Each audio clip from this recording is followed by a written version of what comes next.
आज Doubtnut app download करें। Doubtnut पर अपने सभी गणित, रसायन विज्ञान, भौतिक विज्ञान और जीव विज्ञान के डाउट्स का करो सफाया। बस प्रश्न की फोटो खींचो, एक ही प्रश्न को क्रॉप करो और तुरंत वीडियो सोल्यूशन पाओ। अभी डाउनलोड करें। प्रश्न में दिया गया है SbF5 XeF4 के साथ एक योगात्मक स्पीसीज बनाता है।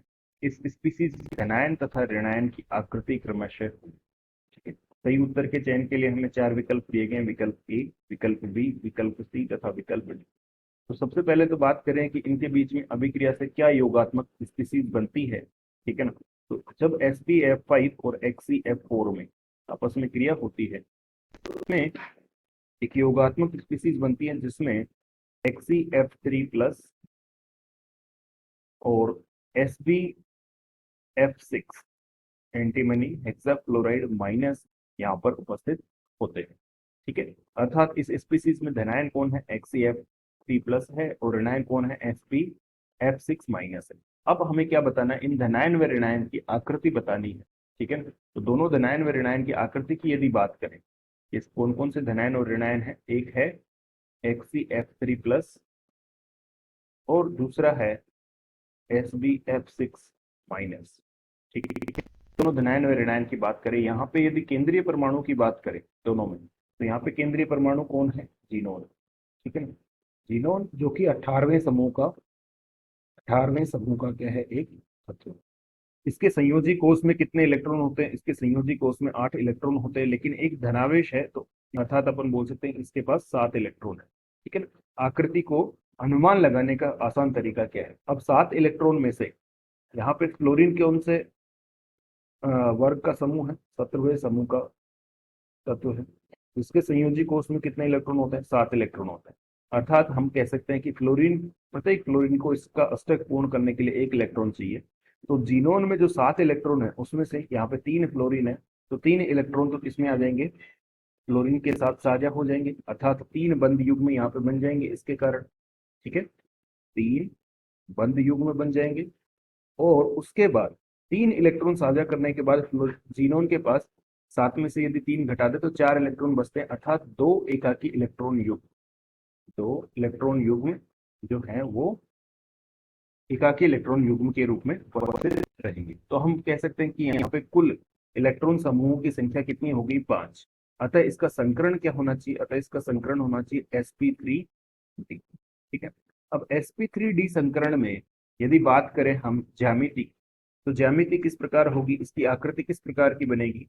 तो ध्यान देने वाली बात यह है, इसकी आकृति कुछ इस प्रकार की बनेगी। जीनोन है केंद्रीय परमाणु, इस पे 3 बंद युग्म है और 2 इलेक्ट्रॉन युग्म है। अब हमें पता होता है इलेक्ट्रॉन युग्म जो होते हैं वो क्षैतिज स्थिति पर होते हैं, ठीक है, और एक बंद युग्म है, और जो बंद युग्म है वो कहाँ पे, वो अक्षीय स्थितियों पर होते हैं, ठीक है।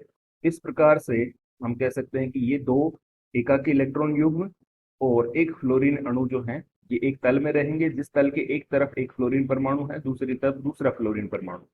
यदि इसकी आकृति की बात करी जाए, ठीक है, आकृति में केवल बंद युग्मों को माना जाता है, ठीक है ना। आकृति कैसी होगी, एक बंद युग्म ये है, एक बंद युग्म ये है, ठीक है, और एक बंद युग्म ये है। तो ये आकृति हमें कैसे दिख रही है, ये आकृति हमें टी आकृति दिखाई दे रही है, अर्थात इसकी आकृति कैसी है, टी आकृति, टी जैसी आकृति इसकी दिखाई दे रही है। अच्छा, इसी प्रकार यदि बात करें SbF6 माइनस में, तो एंटीमनी Sb जो है ये 15वें समूह का तत्व है, जिसके संयोजी कोष में कितने इलेक्ट्रॉन होते हैं, जिसके संयोजी कोष में 15वें समूह के 5 इलेक्ट्रॉन होते हैं, लेकिन एक ऋणावेश उपस्थित है, तो हम बोल सकते हैं कि इसमें एक और इलेक्ट्रॉन बढ़ा दीजिए, अर्थात इसके पास कुल अभी 6 इलेक्ट्रॉन है, ठीक है। और इसके साथ भी कौन उपस्थित है, फ्लोरीन ही उपस्थित है, जो 17वें समूह का क्या है, तत्व है। और प्रत्येक फ्लोरीन के संयोजी कोष में 7 इलेक्ट्रॉन होते हैं, अतः प्रत्येक फ्लोरीन परमाणु को अष्टक पूर्ण करने के लिए कितने इलेक्ट्रॉनों की आवश्यकता है, 1 इलेक्ट्रॉन की आवश्यकता। अब ये 1 इलेक्ट्रॉन ये किससे साझा करके प्राप्त करेगा, एंटीमनी से साझा करके प्राप्त करेगा। तो हम कह सकते हैं कि एंटीमनी की जो 6 इलेक्ट्रॉन है, यहाँ पे फ्लोरीन परमाणु की संख्या भी कितनी है, 6 ही है।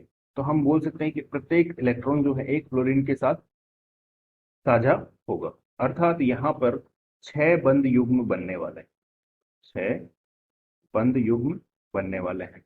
अच्छा, साथ में इसके 6 इलेक्ट्रॉन साझा हो चुके हैं, तो इसके पास अन्य कोई इलेक्ट्रॉन शेष नहीं बचा है, अर्थात यहाँ पे कोई इलेक्ट्रॉन युग्म, एकाकी इलेक्ट्रॉन युग्म नहीं होगा, केवल 6 बंद युग्म ही होंगे।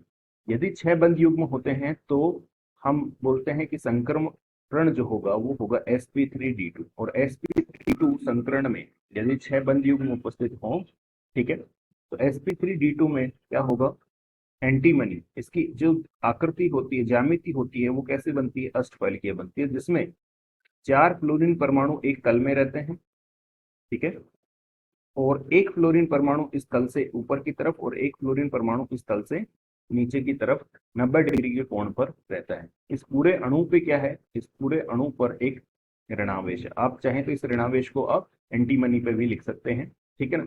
और इसी प्रकार जो XeF63 है, इस पूरे अणु पर क्या है, एक धनावेश उपस्थित है। यदि एंटी Fe6 माइनस की आकृति हम देखें तो यहाँ से इसकी आकृति कैसे दिख रही है, 6 के 6 बंद युग्म है, अर्थात इसकी आकृति हमें अष्टफलकीय दिखाई दे रही है, ठीक है।